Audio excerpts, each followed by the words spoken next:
Um áudio de uma suposta entrevista da Elis Regina em que ela soltou um monte de palavrões e diz que não vai em show apresentado por patrão. Tá circulando nas redes sociais. Será que é real? E se for, em que contexto essa entrevista aconteceu? Vamos parar de palhaçada, porra. Eu não vou a show apresentado por patrão. Eu sou filha de um chefe de expediente de uma fábrica de vidro, porra. Não sou filha de almirante.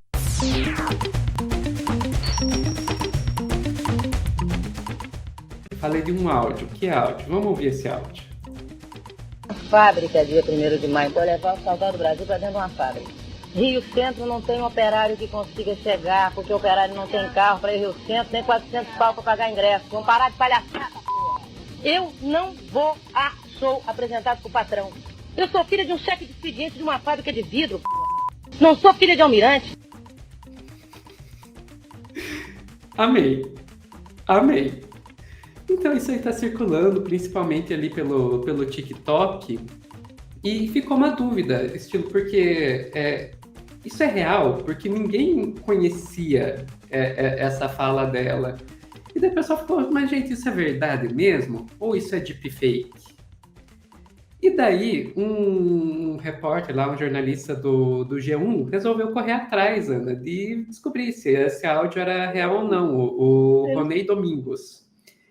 E daí tem uma reportagem super legal lá no G1, eles fizeram até um videozinho contando todo o processo dele para tentar descobrir se esse áudio era real ou não.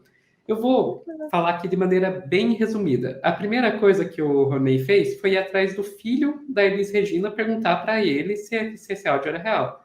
E o filho lá, o João Marcelo Boscoli, mandou um áudio pro repórter. Vamos ouvir.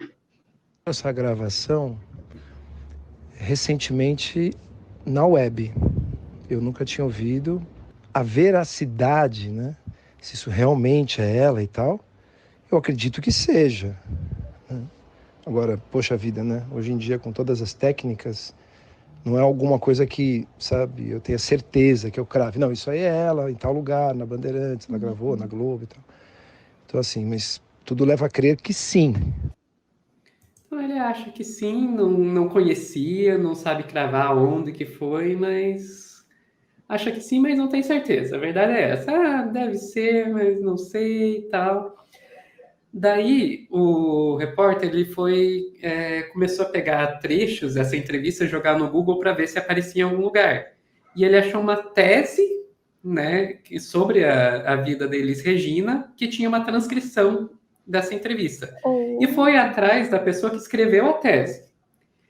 A pessoa que escreveu a tese diz: eu peguei isso aí de uma entrevista que eu achei no YouTube e tá aqui. E passou o link para ele no YouTube, a entrevista completa, que é essa entrevista aqui. Elis Regina, entrevista rara, 1980, ditadura, Lula, feminismo, Olimpíadas, luta operária. Então, ok. Daí o que o repórter fez? Ele olhou, tá, canal Fernando Graça. Vou atrás desse Fernando Graça para ver aonde que ele arranjou essa bendita dessa entrevista. E o tal do Fernando Graça falou, olha, essa entrevista aí foi no Canecão, nos bastidores do Canecão, de um show que ela fez no Canecão em 1980, e passou para ele o nome do repórter que estava entrevistando a Elis Regina, que é o tal do Marco Antônio Mui Laerte. Caraca. E daí o repórter do G1 foi atrás desse repórter, daí daqui o nome da reportagem lá no G1 é essa, né?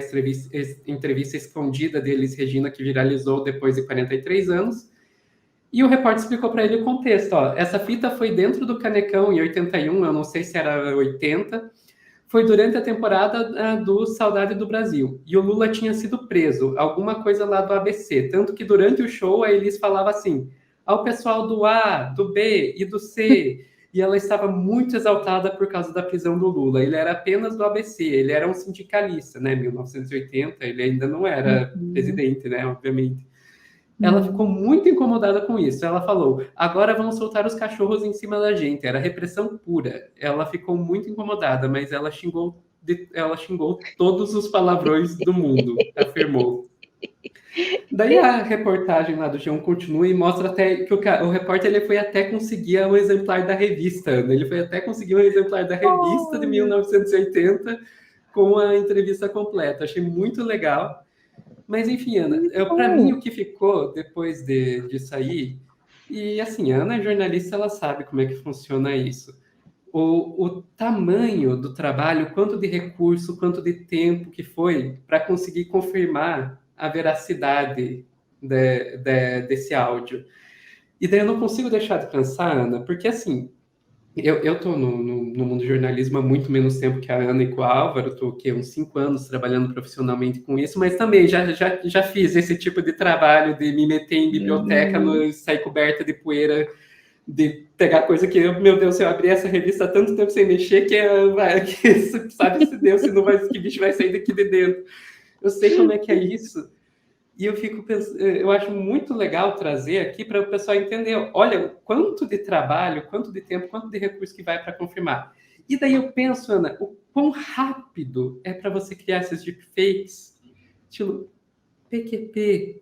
Assim, tipo, não tem muito como competir.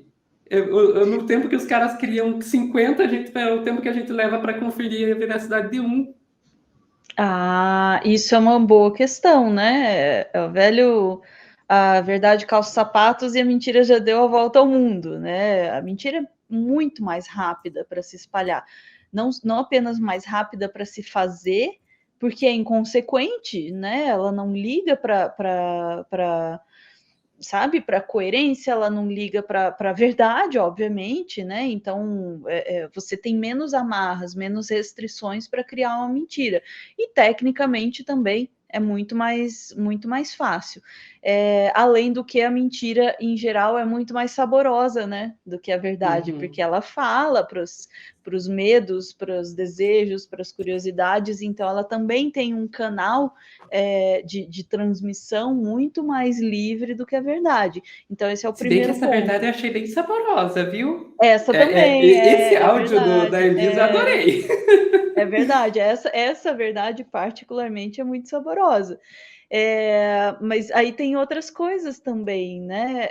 Eu fiquei pensando assim, quando eu vi isso. Ah, talvez a gente esteja. Mas aí é uma visão um pouco mais amargurada. Talvez a gente esteja chegando num ponto em que vai ser muito difícil. Vai chegar um ponto, eu imagino, em que vai ser muito difícil a gente estabelecer o que é verdade, o que não é, né? Porque fica tecnicamente muito mais fácil produzir uma informação falsa. Não que isso já não fosse possível com qualquer outro tipo de adulteração de áudio, com qualquer outro tipo. Aliás, nem precisava, sabe? Uma edição, um deepfake, nem de áudio, nem de vídeo, nem de foto. Uma montagem tosca no Photoshop, um corte tosco de áudio, e as pessoas já eram capazes de acreditar numa mentira, porque não é sobre a qualidade do material, é sobre o desejo do interlocutor de acreditar naquilo.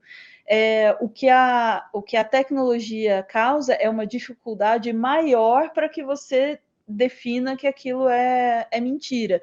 E aí a solução é esse trabalho, infelizmente, que foi feito aí. Um trabalho dedicado, um trabalho de seriedade, de buscar fonte, de cruzar informação. Se você acreditar na primeira coisa que você recebeu, você pode estar acreditando em qualquer coisa, e vai ficar cada vez mais necessário que a gente faça, né, que jornalistas façam isso, e que as pessoas também sejam capazes e se tornem capazes e sejam ensinadas, né, nas escolas, enfim, a ter ferramentas para duvidar das informações, mesmo quando elas parecem muito reais. E aí as ferramentas são outras, são essas ferramentas de cruzar informação, ferramentas de pensar em contexto, de entender o que está, né, o que está acontecendo. Então, essas ferramentas vão se tornar cada vez mais necessárias para a gente navegar um mundo. Do contrário, vai chegar num ponto em que tanto faz. O pessoal no chat está falando assim, olha, a gente já meio que está aí, né? Em que Uhum. tanto faz se isso é verdade ou não. Eu gostaria de que fosse, então já. Mas aliás, tem um comentário muito legal nesse sentido, né? A Letícia falando, se for real e tá errada, Muito bom. E esse é o ponto. Claro, nesse ponto a gente concorda, a gente deseja até que seja real quando está ouvindo, né? Mas em outros casos, né? Quando alguém vê uma informação claramente falsa, e às vezes é isso, é claramente falsa e a pessoa quer acreditar naquilo, né? Quer acreditar que aquilo seja verdade, e aí é muito mais uma. Também tem isso, né? Você pode fazer a investigação que for. Se a pessoa quiser acreditar que aquilo é verdade, ela vai acreditar que aquilo é verdade. Uhum. Teorias conspiratórias são irrefutáveis, porque não é sobre fatos, é sobre crença. E é aí que a gente tem um problema. Eu acho, sinceramente, que eu me assusto, eu tenho mais medo disso do que da inteligência artificial. Deu desconto que eu, né, como eu trabalho com tecnologia, eu tendo a ter um pouco mais de relação com isso, tenho menos medo disso. Mas eu tenho mais medo do estado de coisas da pós-verdade, em que vale mais o que eu sinto, o que eu quero que seja verdade, do que aquilo que eu estou vendo. Eu acho isso muito mais assustador e mais difícil de lidar. Porque aí não tem perícia que ajude, não tem investigação que resolva. É sentimento. Cara, e como é que lida com sentimento? Não tem uma boa resposta.